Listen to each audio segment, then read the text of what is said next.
Good evening, everyone.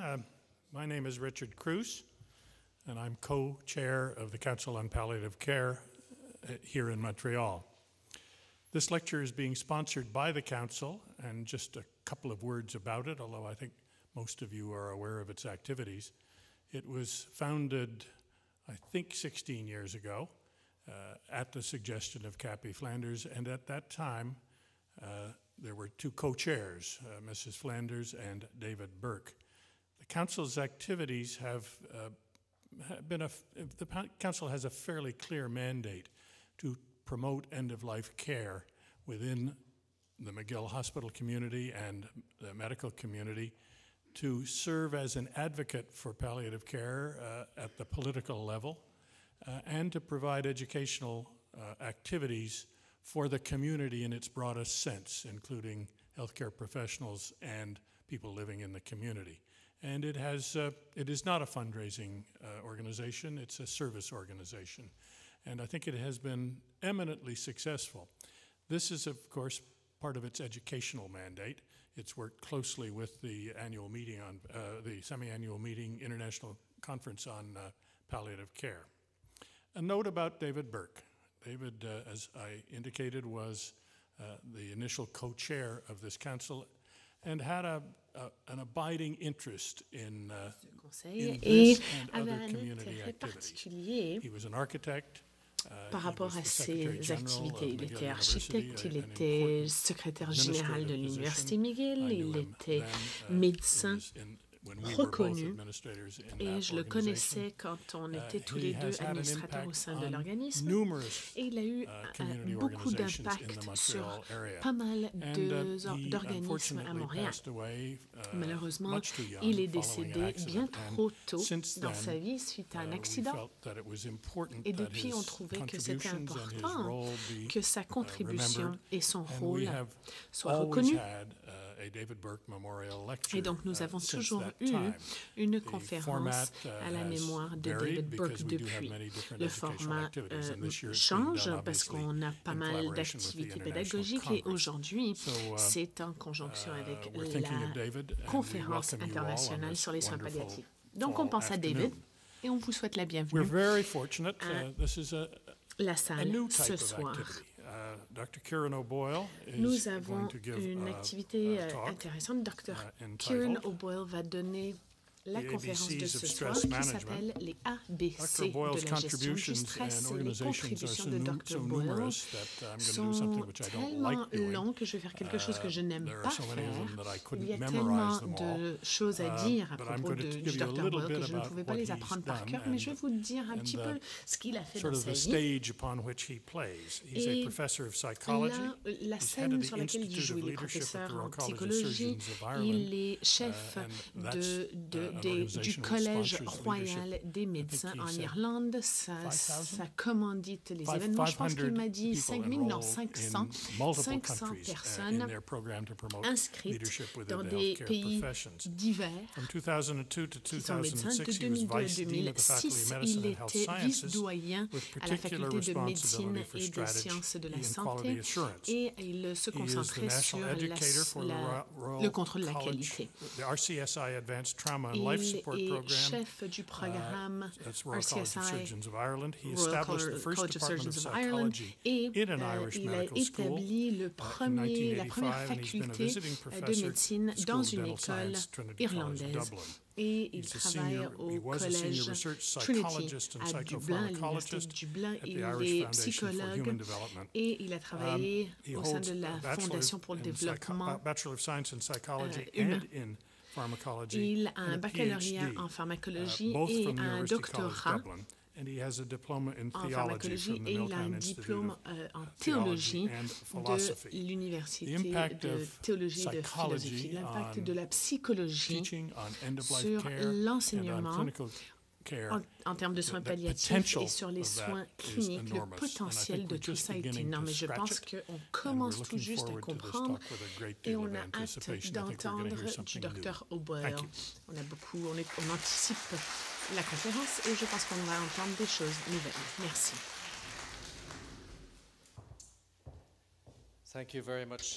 Merci beaucoup, Dick, pour cette belle présentation. Je suis plus petit que Dick, donc je pense que je vais rester là parce que si je reste à côté, vous n'allez pas me voir. Je suis très intéressée, je suis très honorée d'être là. Merci pour l'invitation et merci de me permettre de parler au nom de Dr. Burke. Comme Dick a dit, je suis psychologue. Mais j'ai également passé mon temps dans d'autres organismes. Donc, ce que je vais essayer de faire, oui, je vais vous parler du stress. Mais je veux vous créer le contexte.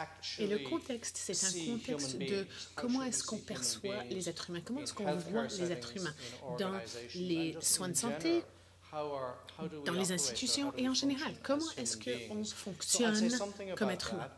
Donc, je vais vous dire quelques mots à ce sujet-là. J'aimerais également vous dire qu'on est des êtres humains sociaux. On est tous interconnectés. On est tous en train de développer au sein de notre cycle de vie. Et ensuite, je vais vous parler un petit peu du stress et comment nous survivons et comment nous gérons ce stress. Alors, je suis très au courant du fait qu'il y a des personnes différentes dans la salle. Certaines personnes ont été des fournisseurs de soins ou des soignants. D'autres personnes sont intéressées par la médecine et d'autres personnes sont intéressées par le stress particulièrement. Donc, je vais tenter de parler de ces choses-là pour tout le monde. Quand j'ai commencé à faire de la recherche sur le stress il y a 20 ans, j'ai commencé à analyser la qualité de vie et la mesure de qualité de vie. Et pendant longtemps, mon héros était cet homme, Viktor Frankl, peut-être que vous le connaissez. Parfois, on se demande qui est la personne qu'on aurait voulu rencontrer. Ça, c'est la personne que j'aurais voulu rencontrer. Pour ceux et celles qui ne connaissent pas l'histoire de Viktor Frankl, quand il était jeune psychiatre à Vienne, il avait 26 ans. Sa famille était prise par les nazis et il s'est retrouvé en camp de concentration à Auschwitz. Il a survécu. Sa femme, son épouse, n'a pas survécu et sa famille non plus. Donc, il a rédigé un livre en 1949 qui s'appelait « À la recherche de la signification » pour l'homme. Et je pense qu'il a rédigé ça en 1949 et c'est, même jusqu'à présent, le livre le plus important par rapport à ce que ça veut dire d'être être humain. Parfois, quand on veut comprendre, il faut revenir en arrière pour voir, pour réanalyser les pierres angulaires de des êtres humains, créés par les êtres humains. Ce que Frankl avait dit, c'est que ce que les êtres humains doivent faire, les êtres humains doivent toujours créer une signification, un sens dans la vie. Et quand on pense au concept de qualité de vie, c'est très large comme concept, et ça a été défini de plusieurs façons, mais pour moi, la qualité de vie, c'est une question de comment les patients et les patientes créent un sens, une signification par rapport à leur qualité de vie. Et ça m'a mené à la définition du sens de la signification. Ça, c'est un tableau par Salvador Dali, et vous voyez l'image de Voltaire ici. C'est composé de deux sœurs. Vous voyez les deux sœurs dans le buste de Voltaire. Alors, Dali critiquait, et Voltaire aussi d'ailleurs, critiquait l'Église catholique. Donc ça, c'est une petite blague de la part de Dali pour créer cette image-là. Ce qui est important, c'est qu'on peut prendre le même image et on peut comprendre cette image-là de deux façons différentes. Donc, ce que l'esprit fait, c'est que l'esprit crée la réalité. Et ça, c'est très intéressant quand on commence à penser à la complexité des êtres humains et comment nous essayons de mesurer ou de comprendre ce qui se passe lorsque quelqu'un gère une maladie, souffre d'une maladie. Donc, la nature des êtres humains. Moi, je pense que c'est important d'y réfléchir longuement. Ça, c'est John Macquarie, théologue, et il dit tous les hommes et toutes les femmes partagent une humanité commune. Et même s'il y a des milliards d'hommes et de femmes, tout le monde voit le monde d'une façon unique. Et tout le monde a son propre point de vue et tout le monde est responsable d'une vie unique. Donc le défi pour nos systèmes hospitaliers et éducatifs et à tous ces niveaux-là, les défis, c'est de fournir des soins, l'éducation de haut niveau, tout en reconnaissant l'aspect unique de chaque être humain. Alors, quand on a commencé à travailler sur la qualité de vie, il y avait beaucoup de questionnements. Donc, on avait des sondages, par exemple, qui posaient des questions, par exemple, est-ce que vous pouvez marcher 50 mètres? Et donc, oui ou non? Et quelqu'un décidait que si vous avez dit oui, je peux marcher 50 mètres, vous allez avoir un point. Et si on pouvait marcher 50 mètres, tant mieux, peu importe si on avait une douleur à la poitrine ou pas. Donc, on peut avoir, par exemple, des cases à cocher et il faut cocher. Le problème, c'est que ce n'est pas vous qui avez décidé ce que signifient les scores ou les pointages. Ce n'est pas vous. Et on était très mal à l'aise par rapport à ça, parce que ce n'est pas moi qui mesure ma qualité de vie, c'est vous qui déterminez ma qualité de vie. Donc, on a décidé de créer une qualité de vie scientifique, mesurable. Donc, on est allé lire de la recherche par Baldwin et Colorado par rapport au jugement et on a développé quelque chose qui s'appelle en anglais le sequel, donc l'horaire pour l'évaluation de la qualité de la vie ou de vie de l'individu. Donc, en 1992, j'ai donné une conférence en Irlande et j'ai parlé du sequel. Et la semaine après, j'avais eu, quelqu'un m'a demandé un document sur cette idée de l'horaire pour l'évaluation de la qualité de la vie de l'individu. Et la raison pour laquelle c'était intéressant qu'il m'appelle, parce que c'était une toute nouvelle approche, une toute nouvelle façon de gérer la qualité de vie. Alors voici ce qu'on dit. On dit aux gens quelles sont les 5 choses les plus importantes dans la vie. Et donc ils réfléchissent, puis ils disent bon, ça peut être n'importe quoi, ils peuvent nous dire n'importe quoi. Et ensuite, on dit, donc ça c'est pour les indices, et ensuite on dit comment est-ce que vous vous sentez par rapport à ces niveaux-là, par rapport à ces choses importantes. Ensuite, on essaie de trouver le poids, quelle est l'importance relative pour chaque chose. Parce que évidemment, si on fait très très bien par rapport à quelque chose qui n'est pas très important, à ce moment-là, c'est différent que si on accélère ou si on réussit bien par rapport à quelque chose qu'on trouve important. Alors, ensuite, quand on connaît les niveaux et les poids, on peut faire quelques calculs et on peut trouver un pointage. Donc, je n'ai pas le temps de vous donner les détails, mais je peux vous donner une idée de comment ça fonctionne. Est-ce que nous voyons à l'écran? Est-ce que ça va? D'accord. Est-ce que vous m'entendez? Yeah, we're okay. All right. Est-ce que vous m'entendez? So here's an example OK, donc voici un exemple of the printout from this kind of measure. Here's a patient who was terminally ill with cancer. Le cancer est malade et elle avait choisi donc la famille, les finances, la santé, la religion et le fait d'avoir des amis, donc l'entourage. Les barres bleues vous disent à quel point elle réussit, donc ça, financièrement ça ne va pas très bien, elle trouve que même si elle est malade, elle a une maladie mortelle, la santé va bien, la religion va bien, l'entourage va bien également. Et la pondérance vous donne une bonne idée. Donc la famille est très importante. Ça, c'est la pondération relative, mais ça va mal. Les finances, c'est important, mais ça va mal. Et là, ici, avec santé, religion et compagnie, enfin, entourage, ça va bien, mais elle trouve que c'est pas très important. Donc quand on additionne tout ça, ça nous donne un pointage de 53. Ça, c'est une façon, ça nous donne une idée plus ou moins de comment elle perçoit sa qualité de vie. Quand on fait ces mesures-là, on refait ça 10 fois. Donc, on peut voir à quel point elle réussit. Là, à comparer avec patient MS. Là, on voit patient LN. Donc, L pour une rechute, rémission, c'est très important.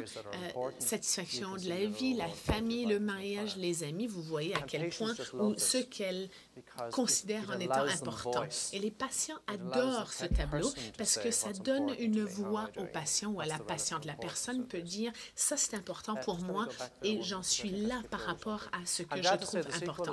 Bon, alors je dois vous dire que le sequel est utilisé maintenant dans à peu près 300 centres autour du monde pour plusieurs applications parce qu'on n'est pas obligé de le traduire. Ça, c'est un collègue, anthropologue, et là, c'est les aînés des tribus autochtones prennent les jeunes garçons qui sont dépendants de l'alcool et des stupéfiants.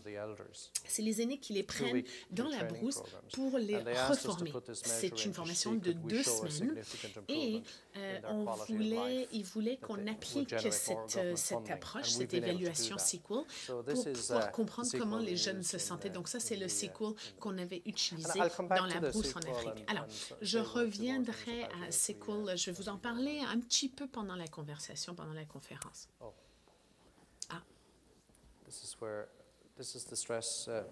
Alors ça, c'est la partie stressante de la soirée. Alors, soyez patients, s'il vous plaît. Le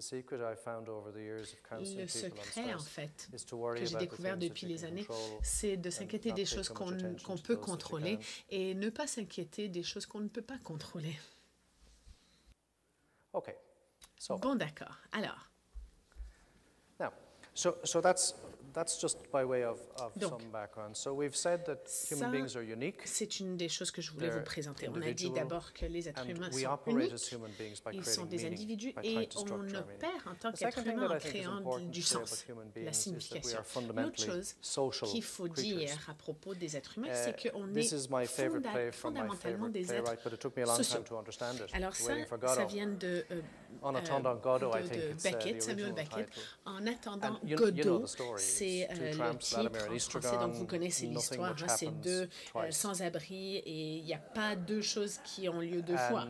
Beckett never explained the play, except once. Beckett n'a jamais expliquer la pièce de théâtre, à part une fois. Il a dit une chose, il a dit c'est pas le contenu qui est important, c'est la forme. Parce qu'on a 2 gars, Luckily et Potzel, qui rentrent d'un côté et ensuite de l'autre côté, donc c'est légèrement asymétrique. Et à un moment donné, un journaliste lui avait demandé à Paris, et le journaliste a dit, mais qu'est-ce que c'est ça, cette pièce de théâtre? Et il a dit, c'est une question de symbiose. Il a dit, c'est une question de symbiose. Autrement dit, notre situation existentielle est telle que c'est difficile. Notre situation existentielle est difficile et notre façon de s'en sortir, c'est par le biais des relations qu'on établit avec d'autres. Donc, Vladimir et Estegon, les 2 personnages, c'est la relation qu'ils ont entre eux. Et une des façons de voir cette pièce de théâtre, c'est que c'est les 2 côtés d'une seule personne, c'est l'ego et l'alter ego. Donc, en fait, Beckett s'intéressait en 1949, il s'intéressait, il s'est dit, mais comment est-ce que ça fonctionne quand on veut percer au travers de notre anxiété existentielle, comment est-ce que ça fonctionne? Donc, le problème par rapport aux relations avec les autres, c'est que comme n'importe quelle autre chose, quand on perçoit quelqu'un, c'est pas comme ça que la personne est, c'est notre perception de la personne. Donc, une des choses qu'on essaie de faire, c'est de parler, de comprendre le point de vue de quelqu'un d'autre. On en parle en tout le temps, mais je pense que c'est exceptionnellement difficile. Et surtout quand on est dans une relation de soins, c'est en fait ce qu'on nous demande de faire, c'est de comprendre le point de vue de l'autre. Peut-être que vous connaissez ça, on utilise ce tableau-là en formation, ça s'appelle la fenêtre Johari. Est-ce que ça vous dit quelque chose, la fenêtre Johari? La raison pour laquelle ça s'appelle la fenêtre Johari, c'est parce que c'est été décrit par deux psychiatres. Donc, on avait Joel et Harry. Donc, ils l'ont appelé Joe Harry. Et l'idée est que quand vous communiquez avec quelqu'un, il y a des choses que vous savez et d'autres choses que vous ne savez pas, d'accord, à propos de vous-même. Il y a des choses que les autres savent de moi et d'autres choses que les gens ne savent pas à propos de moi. Donc, on a ces quatre catégories. Et si vous imaginez une fenêtre, vous regardez au travers de 4 morceaux de verre de cette fenêtre. Donc, voici ce que je connais de moi-même et que les autres savent également. On appelle ça l'aréna, parce que l'aréna est un lieu public. D'accord? Donc, tout le monde sait. Évidemment, ça dépend de la relation, parce que pour certaines personnes, l'aréna sera énorme. Il y a beaucoup de gens qui connaissent beaucoup de choses. Et pour d'autres, ils veulent restreindre l'aréna. Ici, on appelle ça le privé. Donc, c'est des choses que je sais à propos de moi-même, mais je ne veux pas que les autres le sachent. Et vous voyez qu'en termes de palliatif, cette ligne est très importante. On ne veut pas que l'information confidentielle fuit dans l'aréna publique. Il y a certaines choses que je ne sais pas à propos de moi-même, mais que les autres savent. J'appelle ça le point noir ou le point aveugle, le point qu'on ne voit pas, en fait, la partie qu'on ne voit pas. Il y a certaines personnes qui ont le point noir énorme et d'autres qui ont un petit peu un point noir pas très énorme. Donc ça, c'est les choses que je ne sais pas à propos de moi-même, mais les choses que les autres savent. Et ensuite, on a l'inconnu, la fenêtre inconnue. Et je dis à mes étudiants à la maîtrise, je dis, mais qu'est-ce qu'il y a là-dedans? Et les intelligents disent, mais on ne sait pas, monsieur, on ne sait pas. Mais il y a évidemment des choses qu'on a déjà vécues dans notre jeunesse ou n'importe quoi qui nous affectent. Bon, alors, une des façons d'analyser tout ça en termes de développement personnel, quand on veut développer au niveau personnel, on veut minimiser le point noir. Alors, comment est-ce qu'on fait ça? On demande aux gens. Comment est-ce qu'on demande? On demande à qui? Peut-être quelqu'un à qui on fait confiance, par exemple, quelqu'un où on n'a pas peur de se démontrer vulnérable. Alors, je vous montre cette fenêtre Johari pour vous démontrer à quel point nous sommes complexes et les interactions entre les êtres humains sont complexes. Ça, c'est un projet d'il y a quelques années. Donc, ça, c'est la patiente de BG. Elle avait 52 ans, elle était une femme, elle était mariée. Son mari était encore vivant et en bonne santé. Elle avait des problèmes au niveau de l'esophage. Elle avait vécu de la radiothérapie. Elle était admise à l'hôpital pour les soins palliatifs. Elle attendait, elle avait un tube gastrique et il y avait une réunion de famille le matin de son évaluation. Donc, on parlait de qualité de vie parce qu'elle était en soins palliatifs et on a demandé à l'infirmière de faire le sécole complet, l'évaluation pour elle. Donc, pour elle, ce qui était important pour elle, c'était le fait d'avaler l'énergie, la famille, la communication. Et ça, c'était la communication avec sa famille et la communication avec son mari. Et c'était comme ça que l'infirmière lui avait évalué. Et elle sentait que ça n'allait pas très bien pour elle parce qu'elle voulait, pour elle, c'était très important de pouvoir avaler, mais elle ne pouvait pas. On avait demandé à son médecin d'évaluer sa qualité de vie. Et vous voyez que c'est quand même assez triste en règle générale. Ça, c'est l'aperçu ou le jugement du médecin de cette même patiente. Et ensuite, on a demandé à BG elle-même, puis elle a dit, ah, mais pour la famille, c'est bon, c'est parfait. Parce que pour ma famille, tout va bien, c'est très important pour moi, et pour le reste, c'est pas si important de toute façon, mais tout va bien. Donc, en fait, ça nous fait poser la question, comment est-ce qu'on communique en soins de santé quand on compare notre jugement en termes de soignants et leur réalité. On a demandé aux infirmières, aux médecins et aux patients de parler des symptômes et les problèmes au niveau des symptômes. Bon, alors, pour les infirmières, on avait analysé des choses, par exemple, l'anxiété, la faiblesse, des problèmes de la poitrine, la dysphagia ici. Et le patient a dit, en fait, tout le reste, c'est pas important. Ce qui est important pour moi, c'est le tube nasogastrique. C'est ça qui m'énerve le plus. Donc, on voit une énorme différence en termes de communication. Donc, quelqu'un dit, en règle générale, à l'infirmière, on a dit, bon, si on essaie de faire une évaluation généralisée en termes de ses symptômes et quel est l'impact des symptômes sur sa qualité de vie, l'infirmière a répondu, elle a dit, moi, je dirais c'est à peu près 62%, à peu près. Donc ça, c'est énormément de qualité de vie qui est perturbée par ces symptômes. On a demandé au médecin et le médecin a dit, c'est encore pire, c'est 72%, c'est atroce ces symptômes. Et ensuite, on a demandé à BG et BG a dit, en fait, ma qualité de vie, c'est quand même pas si mal, mes symptômes, c'est pas si considérable, c'est 18%. Et donc, la différence, c'est qu'elle, elle ne voit pas sa situation par le biais de la lentille des soins, elle voit sa situation par le biais de ses propres yeux. Donc, on ne peut pas blâmer les infirmières ou les médecins, parce que c'est la lentille qu'ils utilisent pour observer quelque chose, mais vous voyez la différence. Donc, cette mesure aide à améliorer la communication, parce que tout d'un coup, on peut comprendre quels sont les enjeux. Peut-être que vous vous souvenez de ce cas, Terri Schiavo, c'était un cas tragique. C'était une jeune femme qui manquait d'oxygène en 1990, elle avait 26 ans, et elle avait son mari, en 1992, avait actionné l'hôpital, a gagné. On a mis le tube d'alimentation entre 2001 et 2003. En mars 2003, on avait enlevé le tube en 2005, on l'avait remis le 30 mars 2005. Terri Schiavo est décédée à 41 ans. Est-ce que vous vous souvenez du problème? Il y avait un conflit entre son mari et ses parents. Et donc, en gros, on avait deux décideurs, en gros, qui apportaient leur jugement et ils voyaient la situation très différemment. Et c'est parti devant le tribunal. C'était tragique, une situation atroce, mais c'est quand même assez commun. Ça arrive souvent quand les membres de la famille ont des points de vue différents. Donc, on a posé la question, est-ce que les gens sont capables de prendre des décisions par association, par procuration? Qui est capable de prendre la décision? Mettons que ça fait 20 ans que vous êtes marié. Quelqu'un qui est marié depuis 20 ans, a priori, on devrait être capable de prendre des décisions pour son époux, son épouse. Alors, l'Irlande était catholique à l'époque, donc on avait des gens qui étaient mariés 20 ans, 40 ans, etc. Mais maintenant, c'est plus difficile de trouver des gens qui étaient mariés longtemps. Donc là, on a des participants de 65 ans ou plus, mariés au moins 5 ans.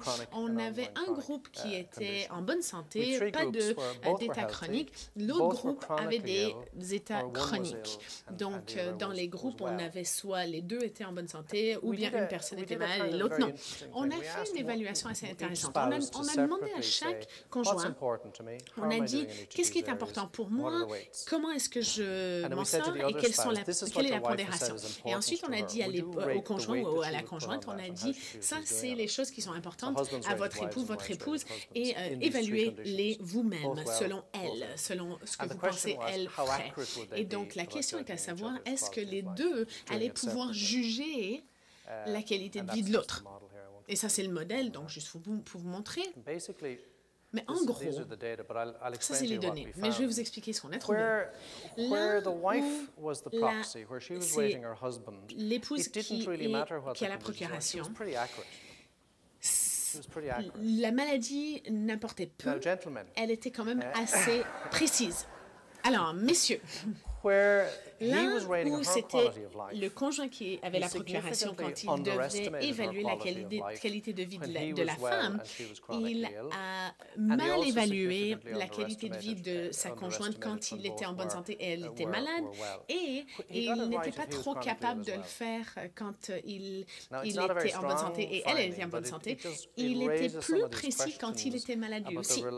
Donc, c'est un peu vague, mais ça nous fait poser des questions et pour la moyenne de temps de mariage, pour ces gens-là, la moyenne c'était de 40 ans, en passant, juste pour que vous sachiez.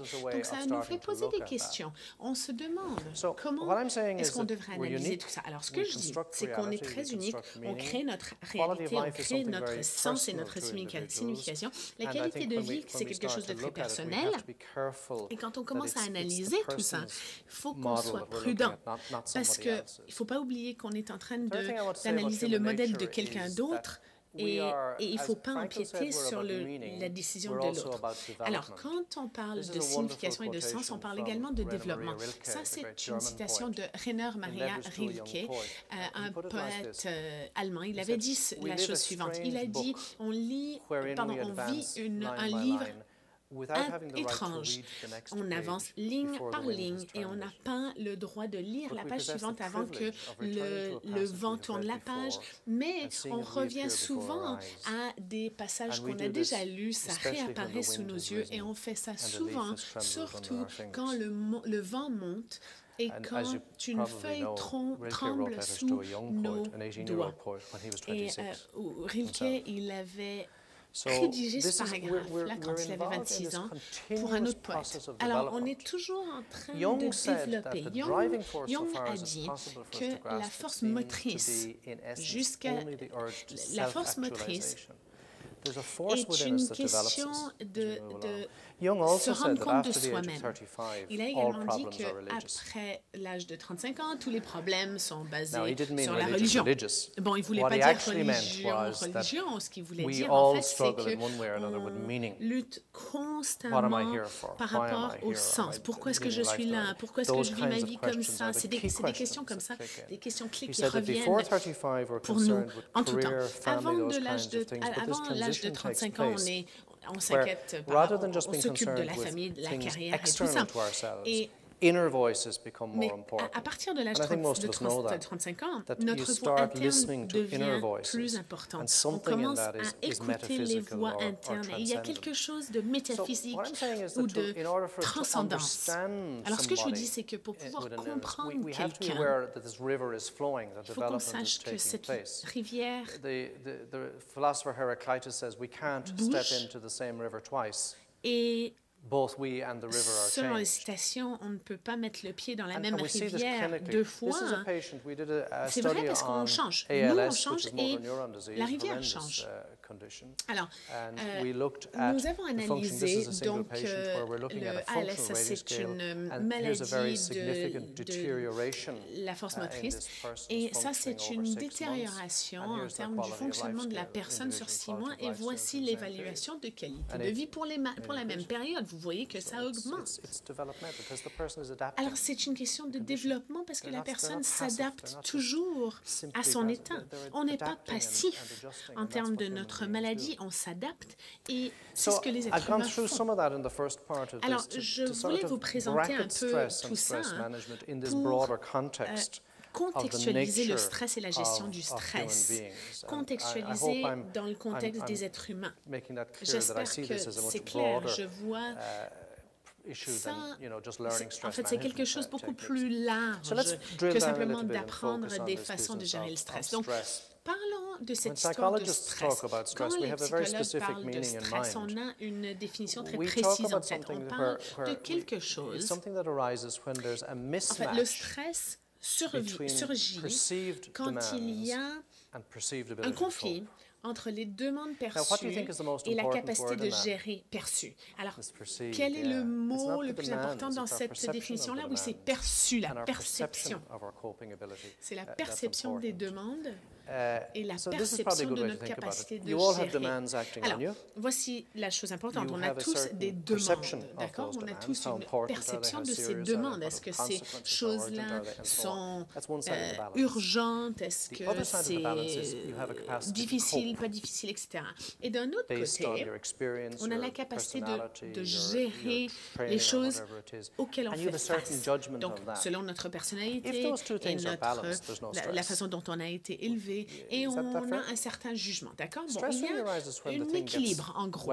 Le stress, quand les choses sont en équilibre, il n'y a pas de stress, d'accord? Mettons, le stress surgit quand il y a beaucoup trop de demandes et on n'est pas capable de gérer. Là, du coup, je suis dans une situation de stress.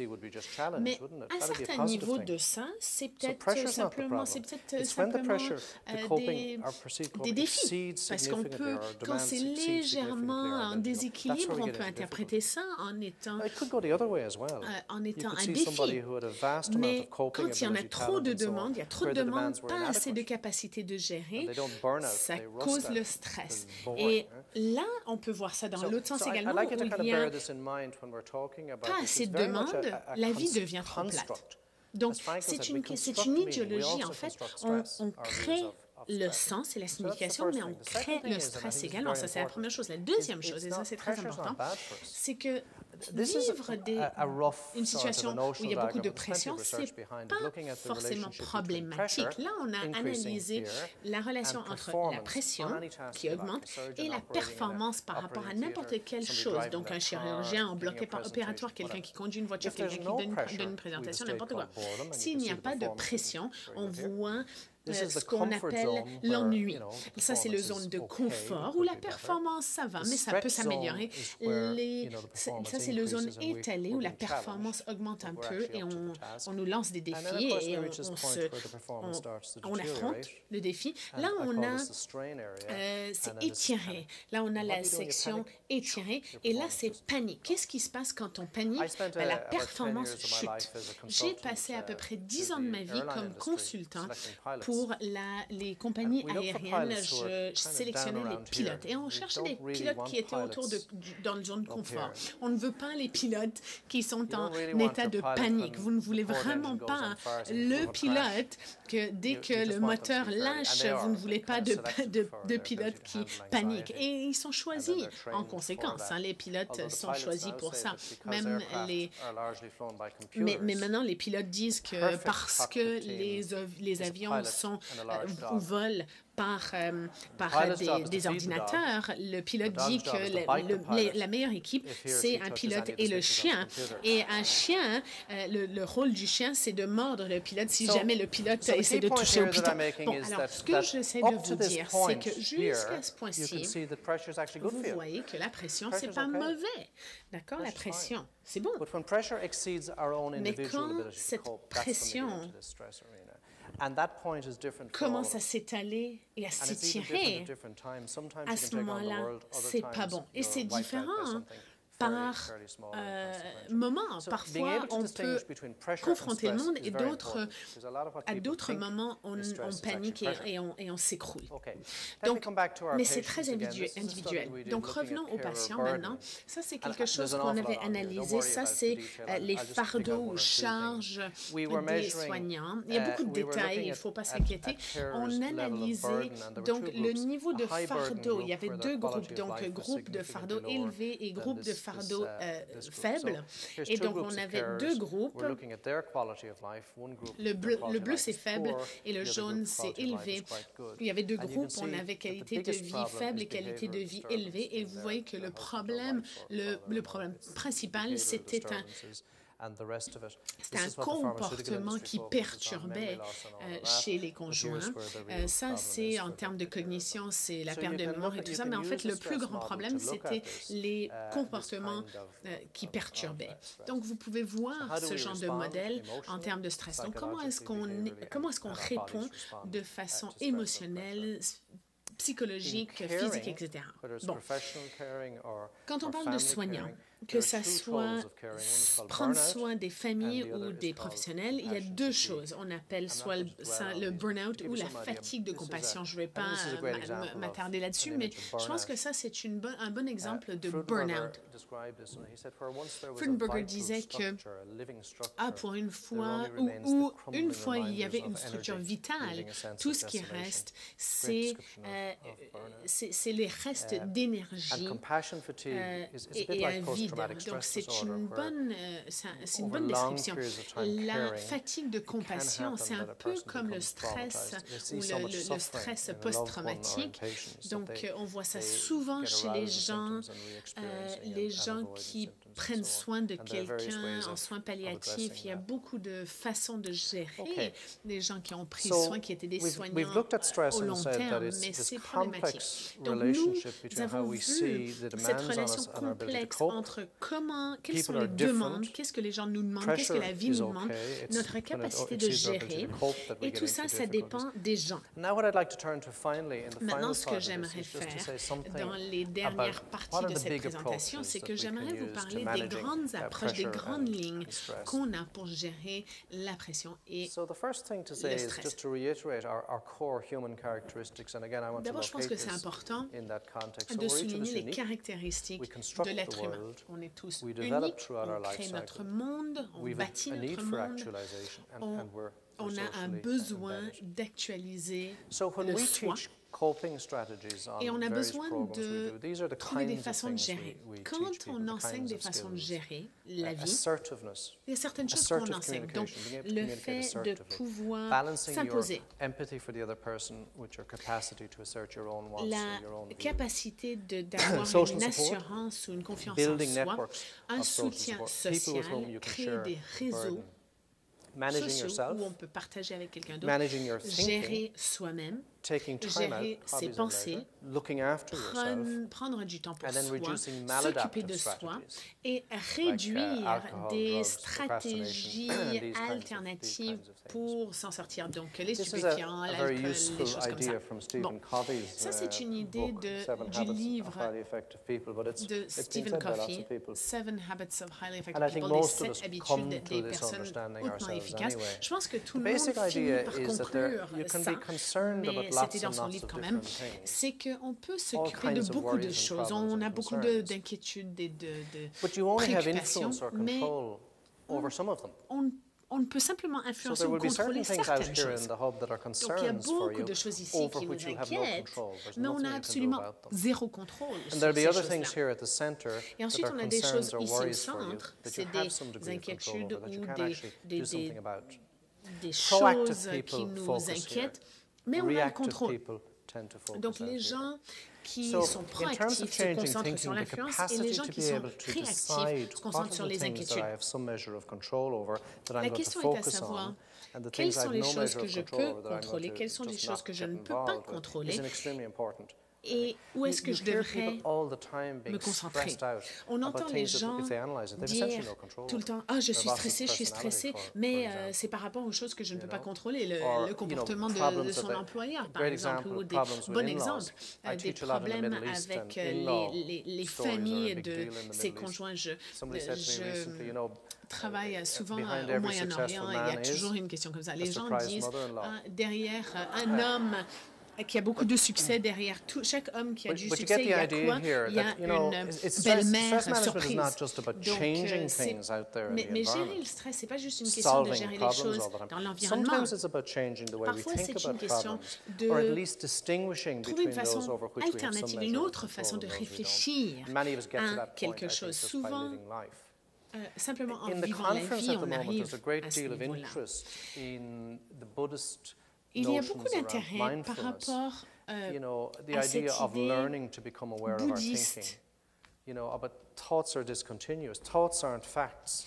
Cette idée d'être préoccupé ou d'être attentif.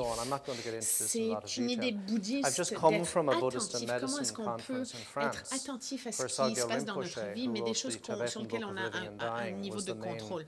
Donc, je viens d'une conférence bouddhiste et Jon Kabat-Zinn qui avait écrit Full Capacity Living donne le point de vue occidental et Rinpoche donne le point de vue oriental. Ce qu'il dit, c'est qu'il ne parle pas de spiritualité bouddhiste, c'est une question de psychologie bouddhiste. Les bouddhistes avaient beaucoup de psychologie par rapport à comment l'esprit fonctionne. Donc, en mysticisme chrétien et dans la religion juive, on a beaucoup d'idées par rapport à comment gérer le cerveau, l'esprit. Et ça, c'est très important en termes de gestion du stress. Ça, c'est probablement la chose la plus importante que j'ai jamais appris à propos de la gestion du stress. Ça vient de Stephen Covey, peut-être que vous le connaissez déjà. Covey dit que si vous pensez aux choses que vous avez en tête, il y a deux variables. D'abord, quel est le niveau d'urgence? Et la deuxième chose, c'est quel est le niveau d'importance? Alors, l'urgence, si on pense à ça, c'est déterminé par des délais. C'est urgent, il faut que ça se passe là, maintenant. La plupart de la technologie moderne qu'on a est basée sur l'urgence, les téléphones, les ordinateurs, les choses comme ça. Est-ce que la personne qui vous appelle pour dire est-ce que vous avez eu le courriel que j'ai envoyé il y a 5 minutes? Bon, alors, mais l'importance, c'est différent. L'importance, ça veut dire... L'important, ça veut dire quelles sont les conséquences si on le fait ou si on ne le fait pas. Le problème, c'est qu'on confond ces deux choses, l'importance et l'urgence. Par exemple, on pose la question, est-ce que vous avez ça vous est déjà arrivé d'être trop occupé pour vous arrêter pour de l'essence? Parfois, la situation, la civilisation moderne est basée sur l'urgence. Alors, si on décortique ces choses-là, on a 4 cadrans. Ça, c'est les choses qui sont importantes et urgentes. C'est des choses qu'il faut, c'est une boîte assez stressante, mais il y a beaucoup de choses qui sont urgentes, mais qui ne sont pas importantes. Réfléchissez au courriel. La quantité de courriels qui sont urgents, mais qui ne sont pas du tout importants, c'est là. Donc, on passe beaucoup de temps dans ces deux cadrans, et ensuite, on fuit. Ici, où on passe beaucoup de temps à boire de l'alcool ou du café, parce que ce n'est pas important et ce n'est pas urgent. Bon. Là où c'est important, mais ce n'est pas urgent, c'est des gens qui se concentrent sur les relations, les missions, les choses comme ça. Et une des caractéristiques des gens qui ont du succès, c'est qu'ils passent du temps ici. Ils font des choses importantes, mais c'est des choses qui ne sont pas urgentes. D'accord? Au moins une partie du temps est dépensée là, dans ce cadran-là. Moi, il y a 15 ans, je dépensais tout mon temps ici, dans les cadrans 1 et 3. Et maintenant, je m'assure que 60% de mon temps est passé dans le cadran 2. Et donc, je ne me laisse pas emporter par le pas important et l'urgent.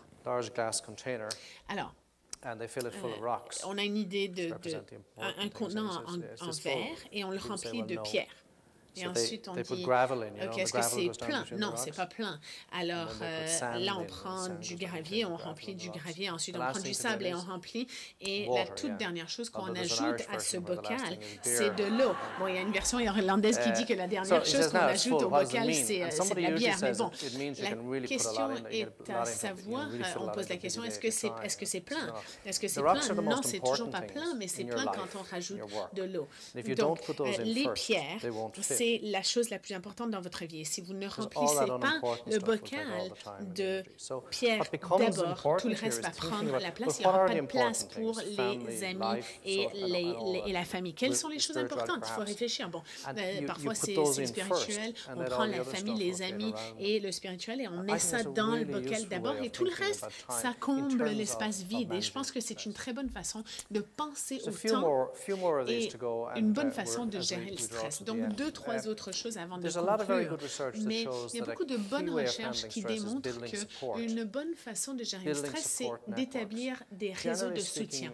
Alors, généralement, les femmes sont mieux à établir des réseaux sociaux que les hommes. Il y a 3 types de soutien. Donc, instrumental, là où quelqu'un fait quelque chose pour toi, informationnel, où quelqu'un partage quelque chose avec toi, et émotionnel, où on partage nos émotions. Il y a beaucoup de recherches qui démontrent que les gens dans des situations de haut stress, les gens qui sont soutenus par leur père et par leur famille et par leurs amis ne tombent pas dans la dépression aussi facilement. Alors, une autre chose importante, je trouve, c'est qu'on a tendance à transporter un grand fardeau. Est-ce que ça vous est déjà arrivé de parler à vos enfants et vous vous dites, mon Dieu, j'ai l'impression que je parle comme mes parents? Parfois, il faut simplement laisser tomber, laisser aller les choses. Comment est-ce qu'on apprend? Je pense qu'on apprend en regardant, n'est-ce pas? J'ai rencontré des gens à l'hôpital qui vivent une approche, qui sont en train de vivre une approche parentale. Ils ont encore la voix de leur mère ou de leur père dans leur tête qui dit « Ah, il faut faire ceci ». Il y a beaucoup d'étudiants à la faculté de médecine qui vivent ceci. Ils n'arrêtent pas d'essayer de réussir parce qu'ils ont toujours pensé que « Ah, il faut que je continue, sinon je vais échouer ». C'est une situation difficile dans laquelle on se retrouve parce qu'éventuellement dans la vie, on va échouer. C'est pas grave, mais on va le faire. Et ensuite, il faut bien gérer la vie. Donc, il faut planifier à l'avance. Ça, c'est très important. C'est de prévoir ce qu'on a envie de faire dans la vie, n'est-ce pas? Bon, alors oui, je vais revenir à cette photo-là juste pour un petit moment, mais je pense que ça a l'air un peu drôle, mais on veut toujours prévoir.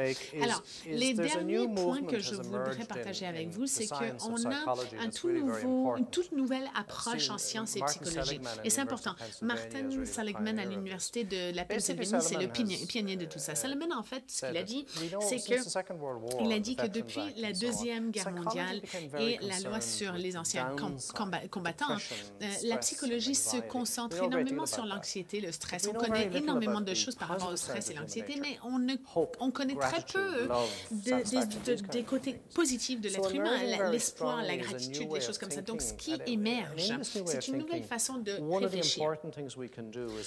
Une des choses importantes qu'on peut faire, c'est qu'on peut identifier nos forces signatures en tant que telles. Il y a beaucoup, ça c'est très important, c'est la psychologie positive. Ça, c'est un exemple de force, donc la sagesse, l'intelligence, la curiosité, la perspective, le courage, la persévérance, etc. Donc, pour permettre aux gens de gérer les problèmes, une des choses qu'on peut faire, c'est de gérer... plutôt que de gérer les problèmes, c'est de se concentrer sur les forces. Ça, c'est un site web de Penn et vous pouvez y aller. C'est www.authentichappiness.sas.upenn.edu. Et donc, vous pouvez évaluer vos forces. Je ne sais pas pourquoi ça change tout seul. Mais bon. Et alors, ça, c'est une toute nouvelle approche. Car on commence à apprendre des choses par rapport au côté positif de la nature humaine. Alors, pour conclure, laissez-moi vous donner quelque chose à dire lors des repas avec des amis. Si quelqu'un vous pose la question, quelle est la nature de l'être humain, vous répondez, vous dites que c'est un psychologue qui vous a dit ça, vous dites que les êtres humains, c'est un système auto-organisationnel, dynamique au niveau développemental, qui est actif, complexe et socialement intégré. Donc, vous dites ça, et voilà, personne ne va savoir quoi répondre. C'est vrai qu'on est complexe, on est intégré socialement, on est dynamique au niveau développemental, on développe, on change toute notre vie. Et on a une quête à vie de trouver un sens et de trouver un équilibre entre les processus qui sont bien organisés et pas organisé. Et donc, on veut créer l'ordre dans notre vie. Et si vous voulez un modèle, Nelson Mandela, en fait, qui est membre de l'association RCSI, en fait, c'est un exemple très intéressant. Il incorpore ces notions, ces pensées. Donc, pour conclure, j'aime bien cette citation de Ralph Waldo Emerson, particulièrement pour son temps. Il dit que c'est la définition du succès, c'est de rire souvent et beaucoup, d'avoir le respect des personnes intelligentes et l'affection des enfants, de gagner l'appréciation des critiques honnêtes, de trouver le meilleur dans les autres, de voir toujours le meilleur dans les autres, de quitter le monde déjà un petit peu mieux et de vivre, c'est de respirer la vie parce qu'on a vécu. Et ça, c'est ce que ça veut dire de réussir. Et donc, je vais revenir à ça.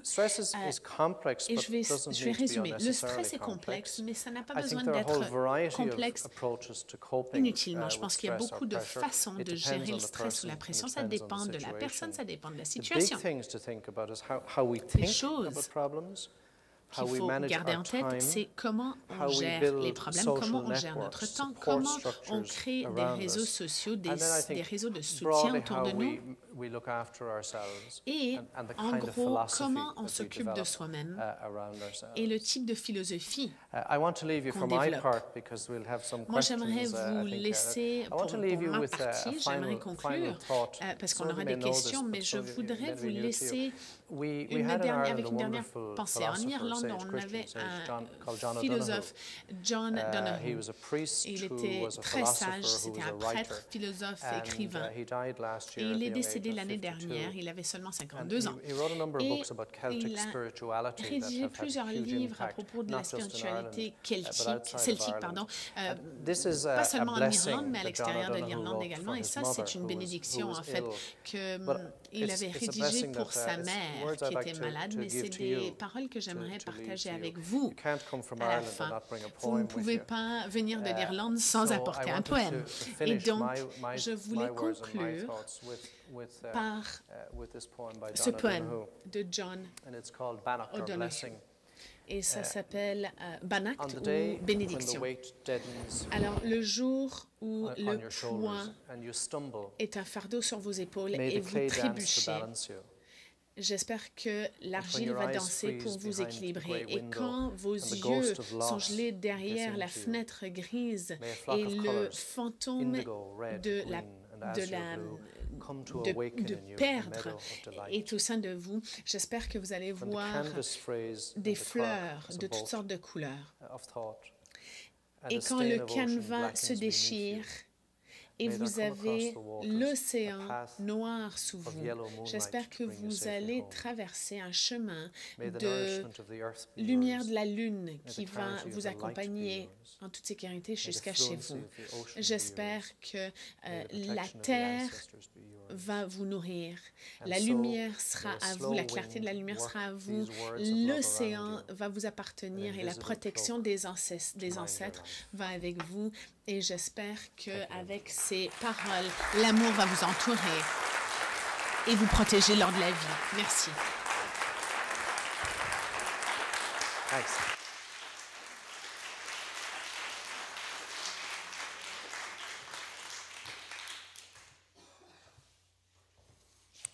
Well, that was quite wonderful.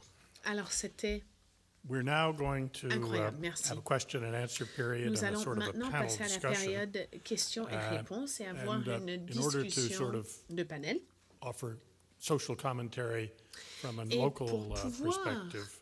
We've fournir un asked point de Zelda vue Freitas, who works at local. On a demandé CLSC, à Zelda and has been very Freitas, active, qui travaille with Council of Palliative en Care, CLSC and et Laura qui est Boroditsky, très active who's avec been a caregiver le conseil, and et also Laura active in the Bernatsky, council, qui to a come également and été soignante sit on et the très active podium, on the au chairs, sein du with conseil. our guest speaker On vous and invite open up the toutes les discussion. deux et notre conférencier de venir vous asseoir ici à la table pour notre discussion de panel. And I'll be the referee. Et je serai l'arbitre.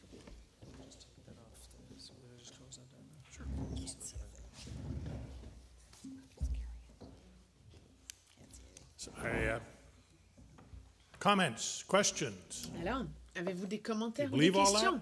Est-ce que vous croyez tout ça?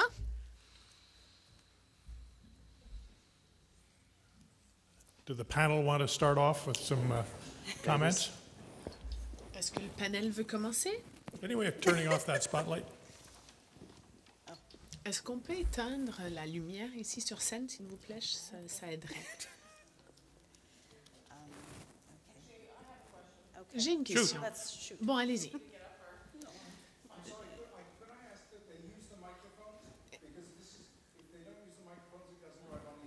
Okay, great. And maybe identify D'accord. yourself, Alors, il faut name, utiliser number, les micros. serial number, all Et that s'il kind vous of stuff. plaît, donnez votre nom. L'interprète s'excuse, mais la question est inaudible.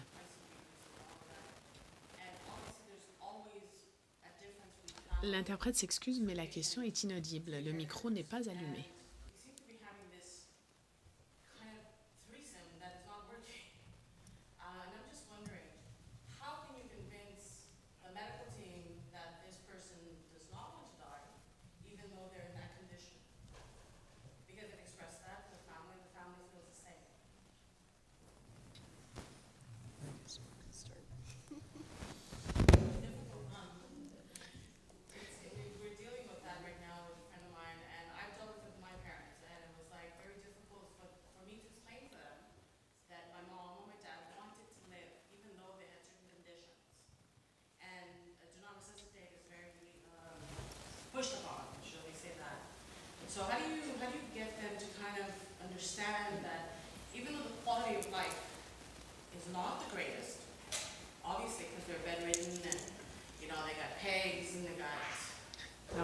En gros, la question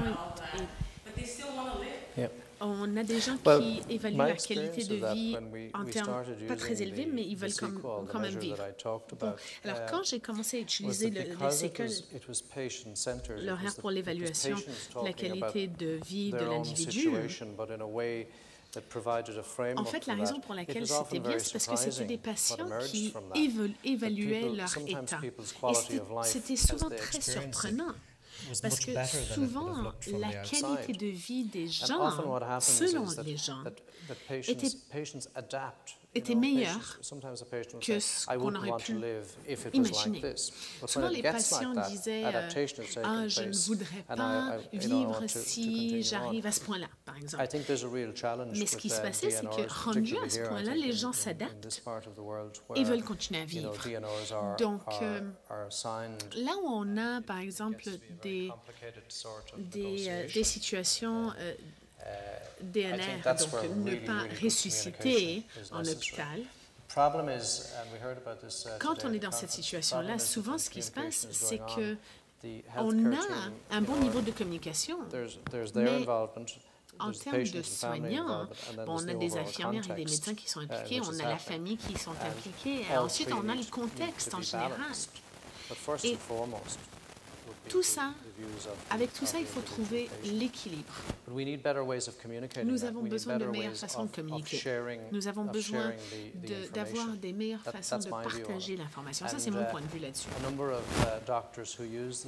Et beaucoup de médecins qui utilisent le CEQUAL, donc les médecins de famille, entre autres, ils disent que c'est une très bonne façon de parler des soins parce qu'on comprend l'autre. Alors, j'ai travaillé à l'hôpital Royal Victoria et les soins intensifs sont toujours en train de, on est toujours en train de dire aux gens, bon, ben là,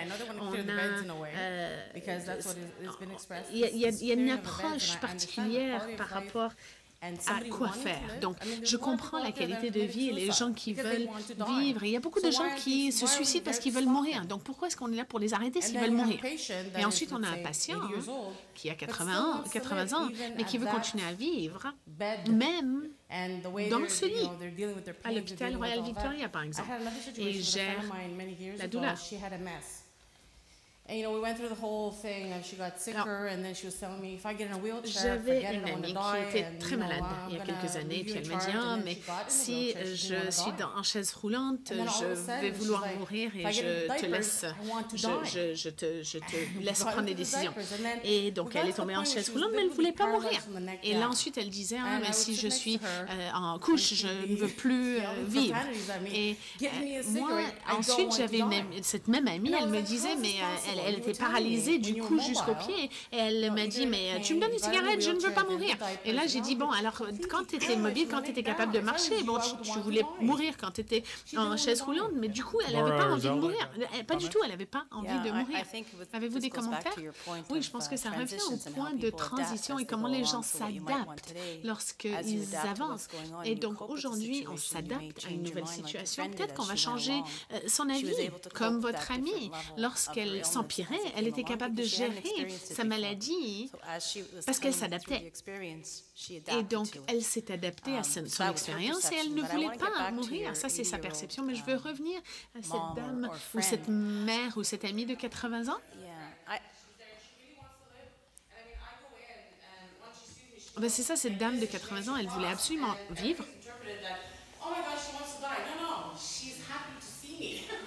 Et tout le monde pense qu'elle veut mourir, mais non, elle est heureuse de me voir.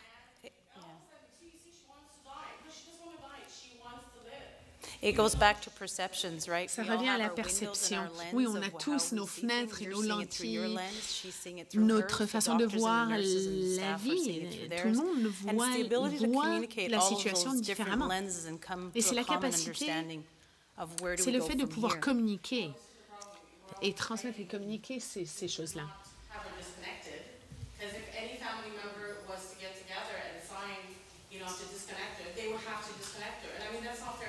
L'interprète s'excuse, mais le micro est encore une fois éteint. You're a person to your...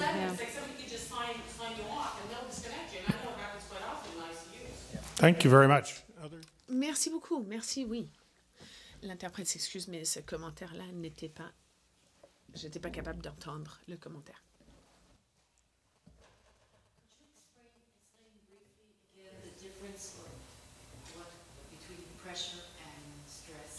Sure. Thank you for the question.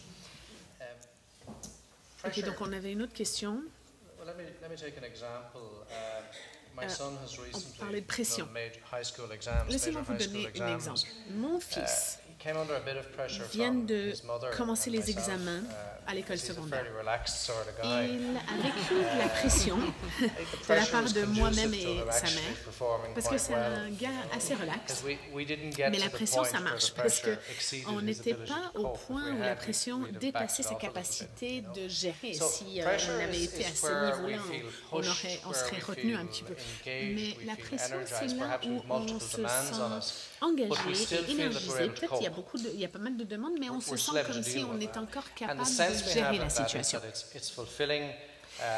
Et on se sent comme si on sent l'adrénaline et on gère et on assure. Mais par contre, si on compare ça à une situation où les demandes sont trop élevées et on ne peut pas gérer, on n'assure plus, on trouve qu'il y a trop de demandes et on trouve comme si encore une autre demande, on va s'effondrer en larmes. Si on se sent comme si on n'a pas le contrôle, ça c'est le stress. Donc c'est véritablement un équilibre entre les deux. Quelle est ma capacité de gérer, d'assurer, et quelles sont les demandes, les choses qu'on me demande de faire? Il faut avoir un équilibre pour soi. Et si les demandes dépassent notre capacité de gérer, là, c'est le stress. On a des jeunes médecins, par exemple, sur appel un samedi soir. Si un cas rentre, et c'est difficile, et le médecin chevronné n'est pas là, le jeune médecin rentre, il y a beaucoup de pression. Leur capacité de gérer est assez faible et il y a beaucoup de demandes. C'est beaucoup de stress. Mais un an plus tard, cette même personne a plus de capacité de gérer, assure mieux. C'est la même personne, mais un an plus tard, avec plus d'expérience, vous allez voir que la personne est capable de s'en sortir. Souvent, les gens croient qu'ils sont ultra stressés, mais c'est juste qu'ils sont très occupés. Le dernier point que je ferai, c'est que si on pense à son emploi, son travail, il y a plusieurs choses. D'abord, il y a les demandes imposées sur la personne par son emploi. Mais la deuxième chose importante, c'est quel est le niveau de contrôle que vous avez. Donc, vous pouvez être dans un emploi où vous avez beaucoup de demandes, des demandes multiples, mais vous avez un niveau de contrôle élevé. Et ça, c'est un emploi actif. Les emplois toxiques, c'est là où il y a beaucoup de demandes en termes de variété et en termes de nombre de demandes, mais vous sentez comme si vous avez très peu de contrôle. Ça, c'est des emplois à très haut niveau de stress. Et c'est ça, les emplois où on a beaucoup de conséquences néfastes sur la santé. Alors, si je sens un certain niveau de pression, c'est pas grave tant que je ne me sens pas dépassée par les événements. Je voulais dire en termes de soignants qui prennent soin des gens. OK. Il faut s'assurer qu'on comprenne l'idée de l'équilibre entre le stress et notre capacité de gérer. Tout le monde a un seuil différent, surtout quand il s'agit de maladies. Donc, c'est important que les gens soient capables de gérer ou d'exprimer leur niveau d'assurer, de gérer. Il faut vérifier le niveau de stress également. Et ça revient aux 4 fenêtres. Souvent, les gens ne savent pas qu'est-ce qui serait trop. Et donc, c'est important de se connaître un peu avant que ça arrive. Et je pense qu'également, en termes de soignants, un des grands problèmes, c'est que on doit se voir en tant que partenaire, nous et l'équipe des infirmières et des médecins. Il faut comprendre quels services sont disponibles et on est des partenaires. Et parfois, on oublie qu'en tant que soignant, on est la personne qui protège nos proches. On est leur voix et on veut créer un partenariat avec les gens. Et on veut établir une communication claire et honnête pour pouvoir établir une méthodologie pour gérer les situations, plutôt que d'être dans une situation de querelle. Si je pouvais rajouter à ça, un chef de la direction d'une grande entreprise d'assurance, et il disait, les gens parlent de stress, mais moi, mon travail, c'est de créer du stress. Et j'ai dit, sincèrement, j'espère que pas. Si vous allez créer de la pression, d'accord. Et parfois, en tant que gérant et gestionnaire, on crée de la pression, et ça va. Mais si vous mettez trop de pression sur les gens, et les gens ne sont plus capables de gérer les situations, ça, c'est trop de stress, et ça, c'est pas bon pour la santé. On a une question en première rangée? Oui? Thank you. That was an extremely informative talk, but there's one area in particular that I wondered if you could just elaborate on a little, and that is the concept of compassion. Ça, c'est le concept de la compassion, pardon. Un burn-out par compassion. Basically becoming indifferent. Donc, le fait d'être parfaitement indifférent tout d'un coup, par le biais du burn-out. Qu'est-ce qu'on fait pour éviter le burn-out et donc le manque de compassion?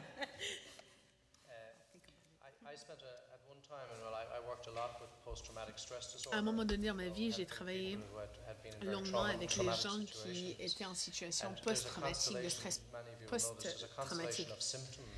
Il y a toute une série de symptômes qui existent suite au stress post-traumatisme ou traumatique. La première chose, c'est qu'on n'arrête pas de repenser à la situation. La deuxième chose, c'est ce qu'on appelle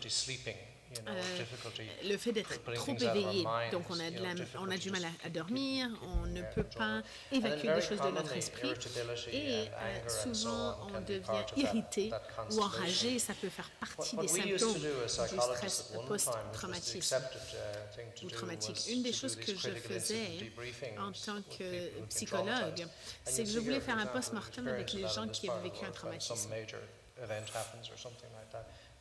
Et donc, quand on a par exemple un médecin qui vient d'une région de guerre, par exemple, donc ce qu'on fait, c'est qu'on fait une méta-analyse et on a fait une méta-analyse par rapport au post-mortem, parce que souvent on fait le post-mortem, mais en fait, la conclusion est qu'on ne devrait pas faire le post-mortem. Et la raison pour laquelle on ne devrait pas faire ça, c'est parce que souvent les gens ont leur propre façon de gérer une situation et ils ont leurs réseaux sociaux, la famille qui peut les soutenir.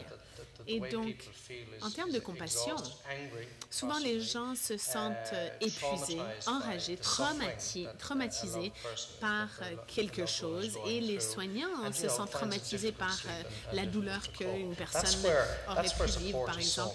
Et c'est là où le soutien est si important. C'est là où les équipes de soins palliatifs sont vitales en termes de soutien, parce que des choses qui peuvent être très difficiles pour un soignant, parfois on a une solution. Bon, un adulte qui en parle à sa sœur, par exemple. Et donc, ça intègre ce niveau de soutien. Not to isolate yourself. C'est important de I ne think pas a lot of people s'isoler. have built-in supports, but sometimes they don't seek them out. They don't share maybe with their colleagues if you're in a profession where you might experience compassion fatigue, or if you're in a caregiving situation in your own family, is to share the burden of that care with others. People are willing to help a lot of times, but they don't know what to do, and sometimes people don't know how to ask. So it's a matter of trying to match that as well, saying, I really could use you to go to combinaison de ces choses-là. Par exemple, écoute, j'ai besoin de demander d'aller faire des courses pour moi demain, plutôt que de dire non, non, je sais bon, je vais le faire. Donc c'est une question de relation, et une des choses clés pour moi, c'est de ne pas s'isoler et de trouver du soutien, de demander du soutien, parce que comme vous avez dit, il y a des niveaux il y a des types de soutien différents. Parfois, c'est simplement une question de trouver la bonne personne pour le bon type de soutien. Ça, c'est important. Et utiliser les équipes qu'on a. Sometimes things come to us very easily because we've experienced them before with other family situations, so we can offer that to you. Enfin, on a déjà vécu certaines choses dans certaines familles. Et donc, on a de l'expérience et on peut partager cette expérience. Si je peux rajouter juste une autre chose avant la question, parfois c'est important que les gens sachent que ce qu'ils ont comme émotion, c'est normal. Que d'autres personnes dans cette même situation se sentiraient pareil. Alors, comme ça, la personne ne se sent pas coupable de se sentir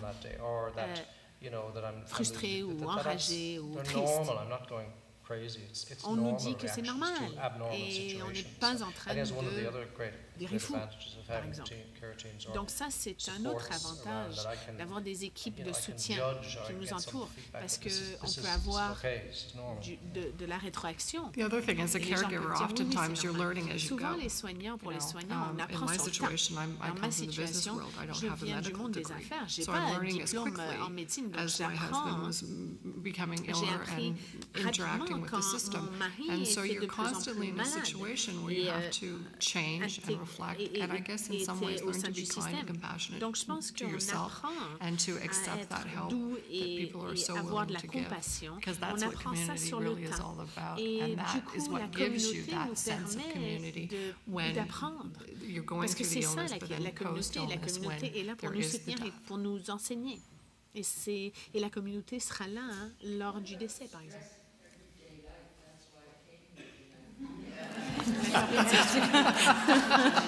Yes, you're still alive. Oui, si vous êtes encore vivant.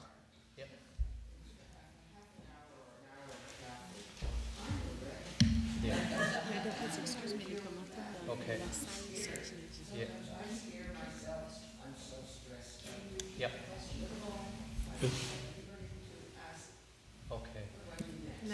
Could you repeat the question for us? Yeah, thanks for the question. But I think the question is, what do you do with the sort of the daily hassles, the everyday hassles of life? Somebody said, I think it was Emerson that said, it's not the big things that send a person to the grave, it's the shoelace that snaps with no time left. Envoie la personne à son tombe, dans son cercueil. A couple of things to say about that. There's a lot of research on what you talk about hassles. De la chaussure qui Just the accumulation of small hassles that eventually you get more and more exhausted trying to deal with them. Parce qu'on devient de plus en plus épuisé en gérant ces choses-là. The things that we can control, we should control, and the things we can't, we change our approach to them. Les choses qu'on peut contrôler, on devrait les contrôler. Les choses qu'on ne peut pas contrôler, il faut qu'on change notre approche. Donc, c'est une question de réduire les choses qui nous empêchent d'avancer dans la vie. Parfois, c'est une question de planification. Il faut mieux planifier les choses. Et dans certains cas, on ne peut rien faire. Et donc, d'abord, il faut changer notre réponse à ça. Par exemple, si on prend la circulation. Je sais qu'en Irlande, par exemple, il y a beaucoup de gens ici, sans doute c'est la même chose, il y a beaucoup de gens qui passent beaucoup de temps dans la circulation. Donc on peut avoir deux réponses. Soit on peut se frustrer et on peut être enragé dans sa voiture, ou bien on peut prendre la même situation et changer la signification de la situation. Donc, je peux écouter de la musique, par exemple, je peux écouter des livres enregistrés, et je peux transformer l'expérience en quelque chose de positif.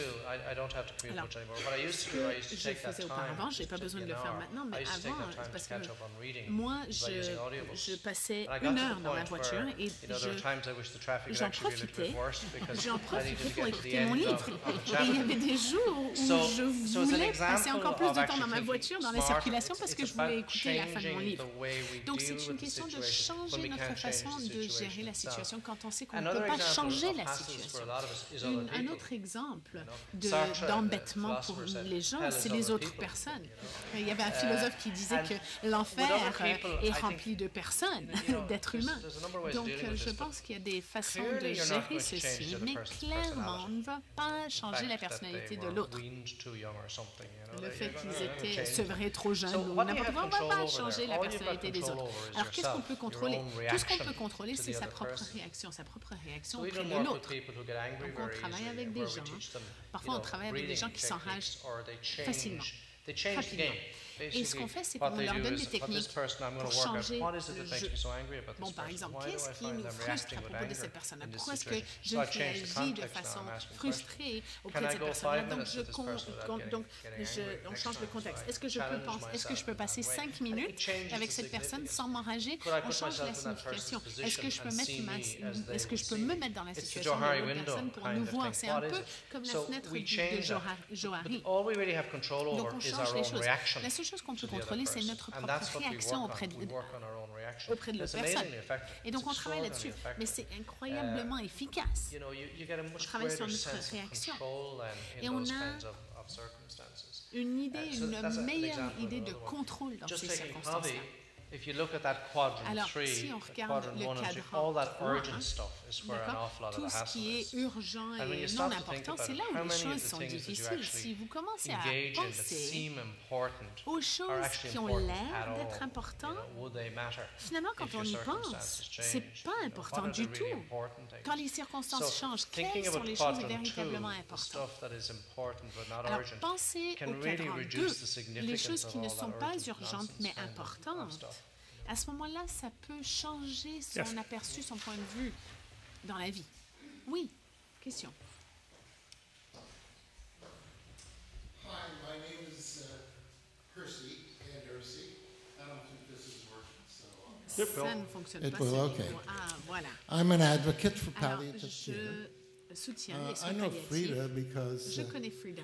I had taken a seminar, a workshop j'ai suivi at the Sinai Hospital. À l'hôpital I'm going to make a weird suggestion. Je vais faire une suggestion un peu bizarre, mais quand j'en parle à plusieurs personnes, peut-être que ça va marcher. Je vais suggérer que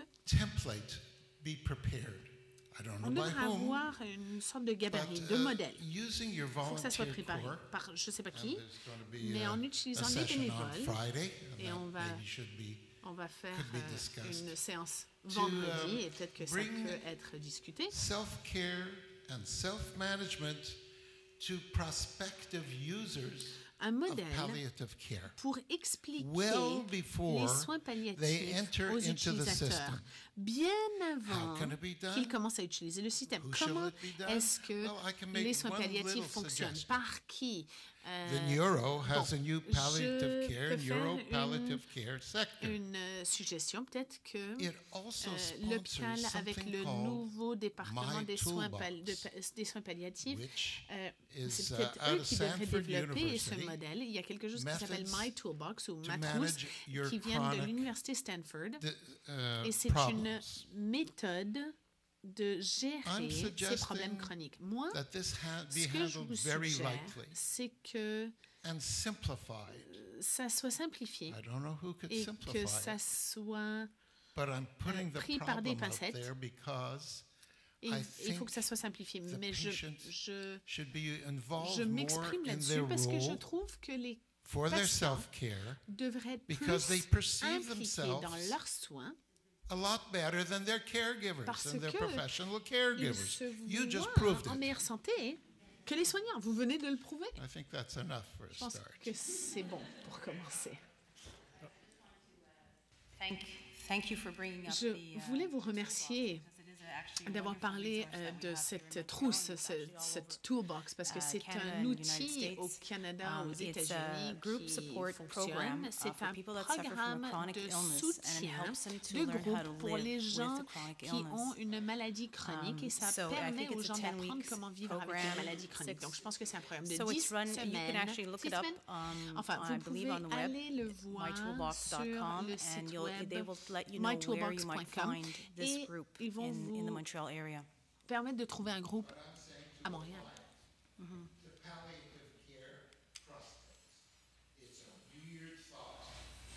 L'interprète s'excuse, mais le commentaire est inédit. Well, it's actually not that weird of a thought. En fait, c'est pas une pensée si bizarre que ça.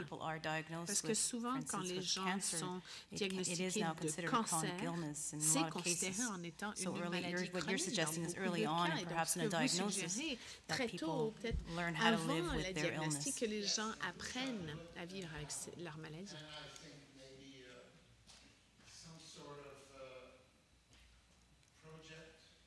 Oui, je pense que si on avait une sorte de projet.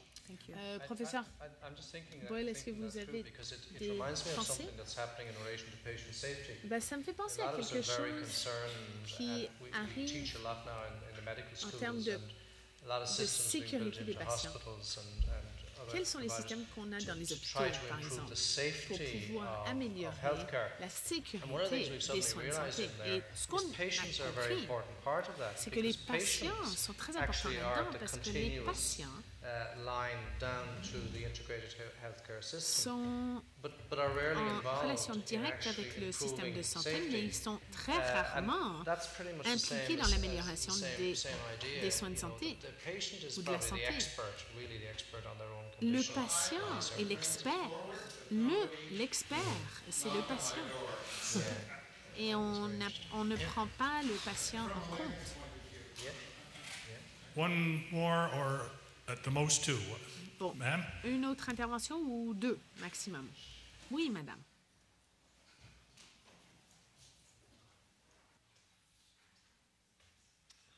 Samantha. Bonjour, je m'appelle Samantha. Je suis résidente. And just coming from sort of my point of view, from our point of view, where do you have any advice in terms of, you know, we've had a few discussions here about from the other side, from family members, from the caregivers, on a entendu des soignants, des membres de la famille, tout ça, et le conflit entre la profession de la médecine et la communication et tout ça. Avez-vous des suggestions par rapport à comment mieux faire le pont? Et à quel point est-ce qu'on entame des discussions, surtout peut-être du point de vue des omnipraticiens, où on apprend à connaître les patients, pas simplement pour les patients qui sont en maladie phase terminale, mais ceux et celles qui ont des maladies chroniques.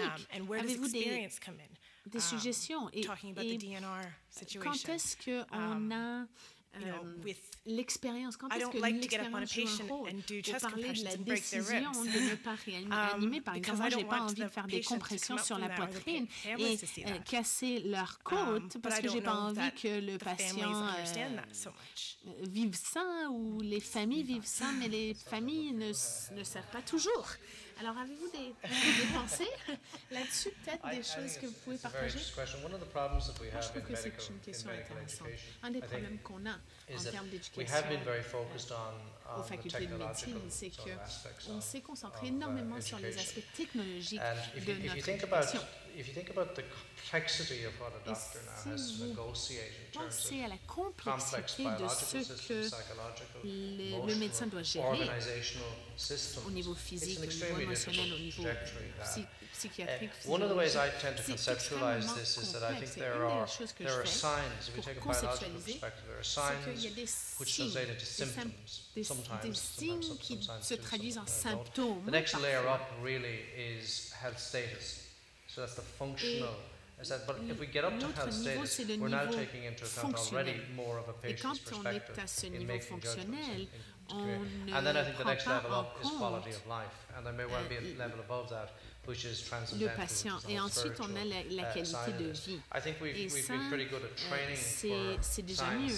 Donc, on a fait beaucoup de formations, on a appris beaucoup de choses sur les signes et les symptômes, et sur mais quand il s'agit de la fonction du patient et de la qualité de vie, on n'est pas très fort du tout.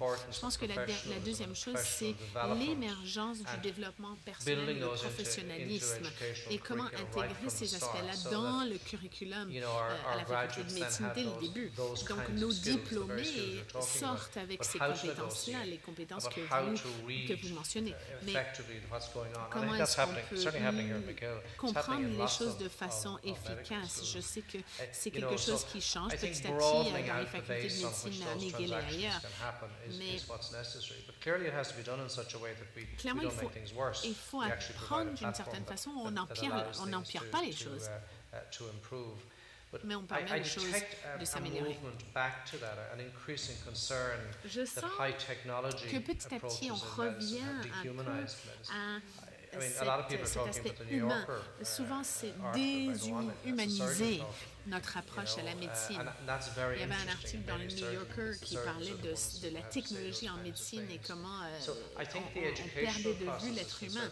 Donc, je pense que notre processus d'éducation peut évidemment nous aider. Une des choses qui a surgi aujourd'hui, c'est que ce n'est pas véritablement une question de changer les médecins et les infirmières, c'est plus une question de changer les organismes. Comment est-ce que les hôpitaux et les centres hospitaliers fonctionnent? C'est pas simplement une question de professionnels dans le domaine de la santé, mais c'est également une question des institutions et des...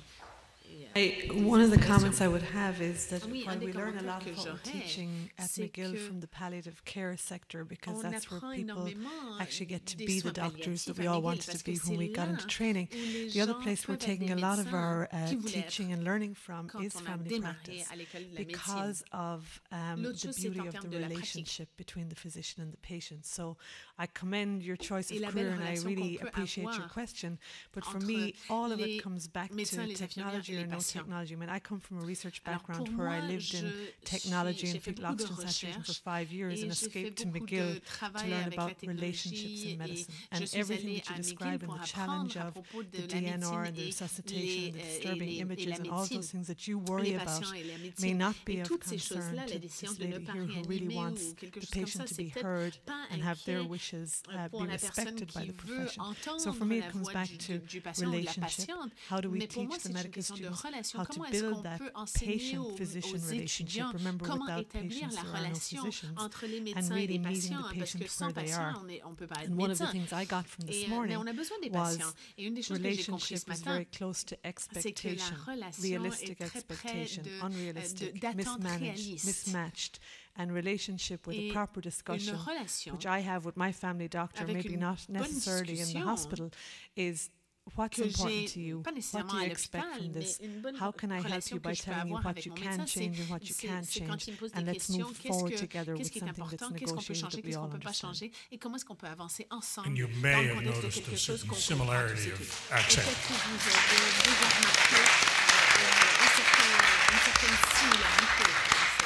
It's now my very pleasant job to thank Professor O'Boyle. My association with palliative care goes back a long time, and I have to think that of all of the things that have happened to me, particularly in later life, that have made me understand myself better, it's been that association. And this has been another very significant event in my journey to understanding myself. I think that the best of the guest speakers that come to talk to us, no matter what the sponsoring organization, their most useful contribution is to have us understand ourselves and what we're doing. It's also given me, it's given me a new understanding that Dr. McNamara is going to appreciate. Ça m'a permis également d'avoir un nouveau niveau de compréhension. Because there's no question that our younger physicians, unlike my generation, are living more time in your upper right-hand box. And they're putting more of the big stones in first than we did. and in fact, we're trying to teach them to do that. So when I say you've helped me understand us, you've also helped me understand what we're trying to do. We are extraordinarily grateful. It was a wonderful, enlightening talk, and we all thank you. Et on vous remercie énormément pour votre présence.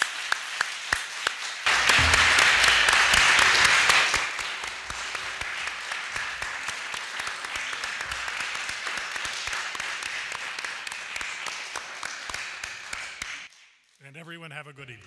Et bonne soirée à tous et à toutes.